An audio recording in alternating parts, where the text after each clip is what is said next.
¿Qué tal? Hoy vamos a estudiar sobre la doctrina de declarar.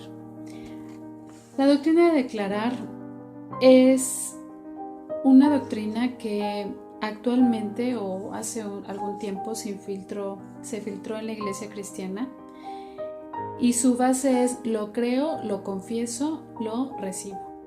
Esta doctrina se infiltró principalmente en la iglesia pentecostal hace aproximadamente unos 20 o 30 años.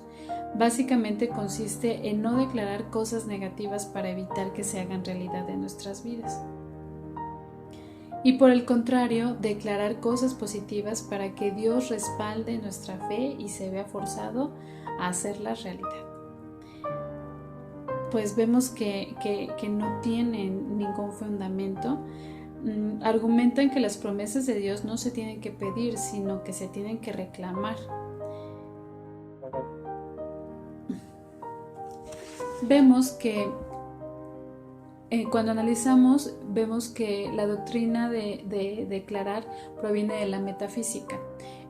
La metafísica es una rama de la filosofía sobre los principios elevados del pensamiento y existencia humana postulados por Aristóteles, también conocida como metafísica del lenguaje o ley de atracción. Los metafísicos cristianos ocupan el texto de Marcos 11:23 para sustentar esta doctrina.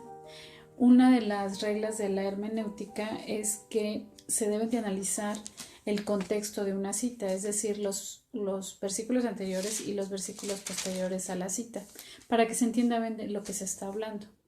Cuando nosotros analizamos el capítulo 11 de Marcos, vemos que del versículo 1 al 11 está hablando sobre la entrada de Jesús a Jerusalén.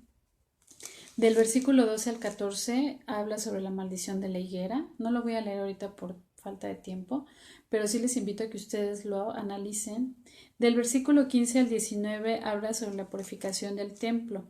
Del versículo 20 al 21 está hablando sobre que se secó la higuera. Y vamos a leer del versículo 22 al 24, que es un versículo antes y un versículo después de la cita. El versículo 22 dice: respondiendo Jesús les dijo: tened fe en Dios. Está hablando de tener fe. El versículo 23 dice: porque de cierto os digo que cualquiera que dijere a este monte: quítate y échate en el mar, y no dudare en su corazón, sino creyere que será hecho lo que dice, lo que diga le será hecho. El versículo 24 dice: por tanto, o sea, por lo anterior, os digo que todo lo que pidiereis orando, creed que lo recibiréis y os vendrá. Está hablando de pedir, está hablando de orar. Por lo tanto, el declarar es una doctrina herética porque hace un lado la oración y creen que por solamente declararlo va a ser hecho, cuando sabemos que todo es por voluntad de Dios y por soberanía de Dios. Otra de las citas que ocupan ellos es Proverbios 18:21, que dice: la muerte y la vida están en poder de la lengua, y el que la ama conocerá de sus frutos. Cuando leemos el contexto de esta cita, vemos que habla sobre prudencia al hablar, no está hablando de declarar. Romanos 4:17 dice también: como está escrito, te he puesto por padre de muchas gentes, delante de Dios, a quien creyó, el cual da vida a los muertos y llama las cosas que no son como si fuese. ¿Quién las llama? Solamente Dios. Nosotros no podemos llamar las cosas que no son como si fuesen. Solamente Dios. Otra de las reglas de la hermenéutica es que toda escritura, toda doctrina bíblica debe de ser respaldada por la totalidad de la Biblia, no solamente por uno o dos versículos, sino en su totalidad.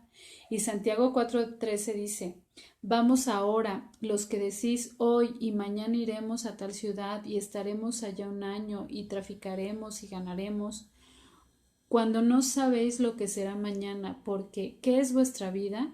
Ciertamente es neblina que se aparece por un poco de tiempo y luego se desvanece, en lugar de lo cual deberíais decir: si el Señor quiere, viviremos y haremos esto o aquello.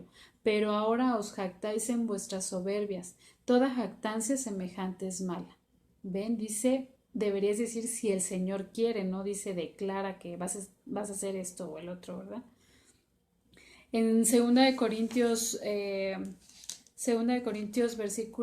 capítulo 12, versículos de 7 a 9, vemos cómo también Pablo ruega a Dios para que le sea quitado el aguijón, dice del versículo 7, y para que la grandeza de las revelaciones no me exaltase desmedidamente, me fue dado un aguijón en mi carne, un mensajero de Satanás que me abofetee para que no me enaltezca sobremanera. Respecto a lo cual 3 veces he rogado al Señor que lo quite de mí, y me ha dicho, bástate mi gracia, porque mi poder se perfecciona en la debilidad. Por tanto, de buena gana me gloriaré más bien en mis debilidades, para que repose sobre mí el poder de Cristo. Entonces vemos cómo Pablo rogaba. No hay un sustento en la Biblia, si lo analizamos, no hay un sustento en la Biblia que respalde la doctrina de declarar. Así que sigamos estudiando la Biblia, escudriñemos las escrituras para que todo lo que hagamos sea con un sustento bíblico. Gloria a Dios. Amén. Hasta luego.